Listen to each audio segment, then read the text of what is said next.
திராவிட முன்னேற்ற கழகத்தினுடைய எம்எல்ஏ திரு உதயநிதி ஸ்டாலின் தொடர்ந்து சனாதனத்தை ஒழிப்பேன் என்று சொல்லிக் கொண்டிருக்கிறார்.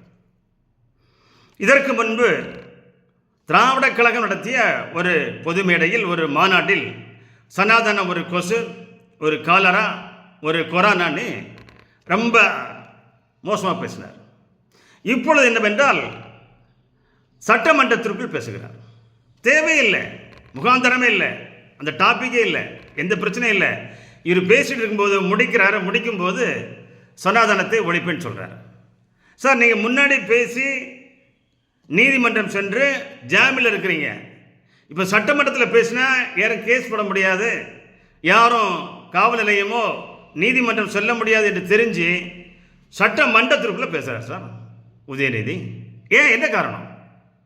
வன்மம் தானே உங்களுக்கு? ஒரு மதத்தை காயப்படுத்த வேண்டும், புண்படுத்த வேண்டும் என்று உங்களுக்கு எண்ணம் தானே? உங்கள் ஆட்சி காலம் தான் இந்து மதத்திற்கு நீங்கள் எந்த பண்டிகைக்கும் வாழ்த்து சொல்லலை. உங்களுடைய தந்தையார் இன்று தேர்தலில் தோற்று வீட்டில் முடங்கி கிடக்கின்ற நிலைமை வந்திருக்கிறது. சார், உங்களுக்கு சனாதனம் பிடிக்கல, சனாதனத்துடைய கொள்கைகள் பிடிக்கல சொல்லுங்க. சனாதனத்தில் நிறைய கடவுள் இருக்காங்க, எல்லா இடமும் கடவுள் இருக்கிறாரு. குன்று மீதில், மலை மீது, ஏரி மீது, குளம் மீது, ரோட்டு மேலே எல்லா வகையான கோயில் இருக்குது. அதிகப்படியான கோயில் எதாவது சொல்லுங்க உங்களுக்கு. சார், பெண்கள் மாறாப்பு புடவை முந்தானை போட முடியல சொல்லுங்க.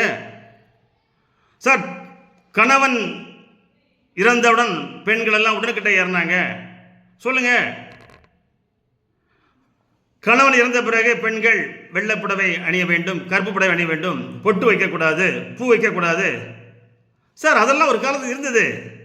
அதெல்லாம் இன்றைய காலகட்டத்தில் ஒவ்வொன்றாக களையப்பட்டன, அதெல்லாம் மறுக்கப்பட்டன, அதெல்லாம் தடை செய்யப்பட்டு இப்பொழுது யாரும் அதை பின்பற்றுவதில்லை. ஒவ்வொரு காலம் மாறிக்கொண்டிருக்கிறது, காட்சிகள் மாறிக்கொண்டிருக்கிறது, மக்கள் முன்னேறம் மாற்றடைந்து கொண்டிருக்கிறார்கள். சார், நீங்கள் எதையோ ஒரு மனதில் வைத்துக்கொண்டு அல்லது நீங்கள் இந்து மதத்தில் தீண்டாமை இருக்கிறது சொல்லுங்கள், அல்லது பல ஜாதிகள் இருக்குன்னு சொல்லுங்கள், பலதரப்பட்ட மக்கள் ஏற்றம் இறக்கம், பெரியவரா சின்னவரா தாழ்ந்தவரா இருக்குன்னு சொல்லுங்கள். எதையுமே நீங்கள் குறிப்பிட்டு சொல்லாமல் இந்து மதத்தை ஒழிப்போம், சனாதனத்தை ஒழிப்போம் என்று சொல்வது என்ன? உங்களுக்கு நோக்கம் என்ன? ஏன் காயப்படுத்துகிறீர்கள்?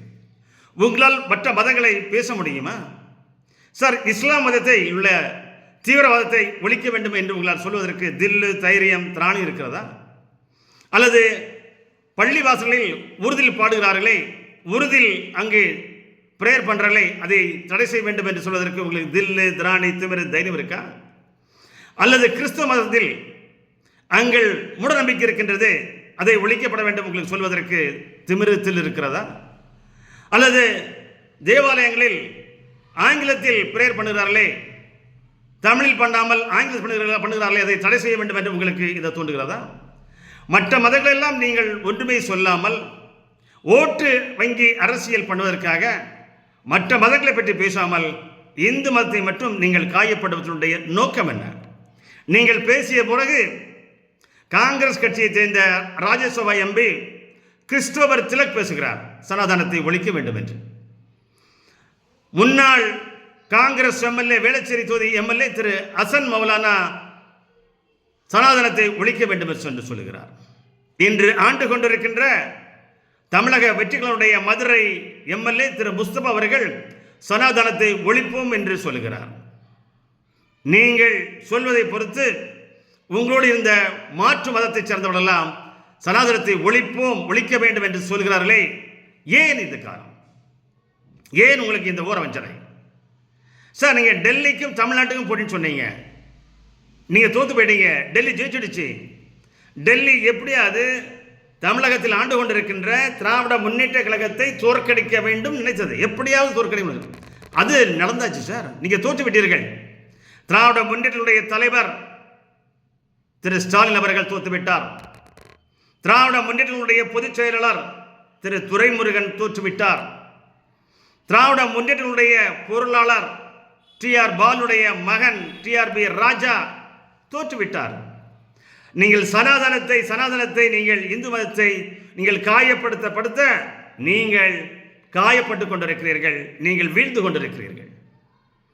எதற்குமே முகாந்தாரம் இல்லாமல் ஒரு உள்நோக்கத்தில் இந்து மதத்தை காயப்படுத்த வேண்டும், இந்துக்களை காயப்படுத்த வேண்டும் என்ற ஒரு தீய எண்ணத்தில், தீய சிந்தனையில் நீங்கள் ஒவ்வொரு முறையும் இந்த சனாதனத்தை ஒழிப்போம் ஒழிப்போம் என்று சொல்கிறீர்கள். நீங்கள் சொல்ல சொல்ல நீங்கள் ஒளிந்து கொண்டிருக்கிறீர்கள், நீங்கள் வீழ்ந்து கொண்டிருக்கிறீர்கள், நீங்கள் சாய்ந்து கொண்டிருக்கிறீர்கள். நீங்கள் அடுத்த முறை அடுத்து வருகின்ற தேர்தலில் நீங்கள் வெற்றி பெற முடியுமா என்ற நிலை இல்லை. இப்படியே போய்கொண்டிருந்தால் இந்து மதத்திற்கும் மற்றதற்கும் சேர்ந்து ஒரு போராட்டம், ஒரு போட்டி வருகின்றது. எப்படி மேற்கு வங்காளத்தில்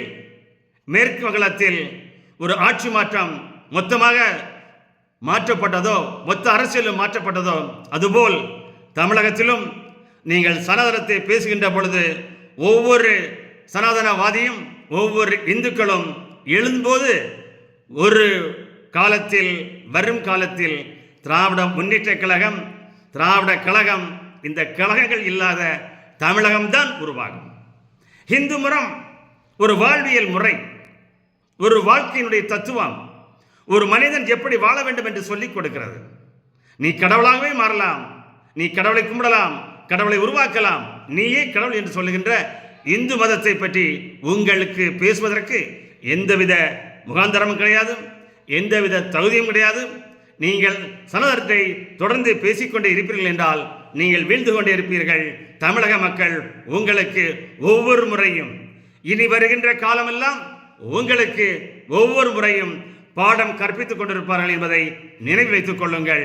சனாதனம் உங்களை சும்மா விடாது.